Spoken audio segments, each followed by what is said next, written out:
कलाम मुक़द्दस में से हमारे लिए आज की तिलावत इशाया नबी का सहीफ़ा उसका 50वां बाब 4 से 7वीं आयत तक। मालिक खुदावंद ने मुझे शागिर्द की ज़बान अता की ताकि मैं थके मांदों के लिए वक्त पर कलाम कर सकूं।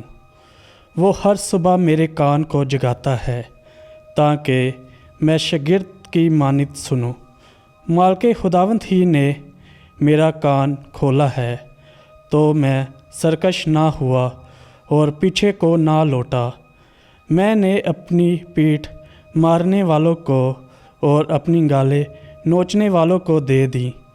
मैंने तौहीन और थूक से अपना मुंह नहीं छुपाया, लेकिन मालिक खुदावंद मेरा मददगार है, इसलिए मैं शर्मिंदा ना होऊंगा। इसीलिए मैंने अपना चेहरा चकमाक की तरह किया और ये जाना कि मैं रुसवा ना होऊंगा। पाक कलाम के पढ़े और सुने जाने पर खुदावंद की बरकत हो। खुदा का शुक्र हो।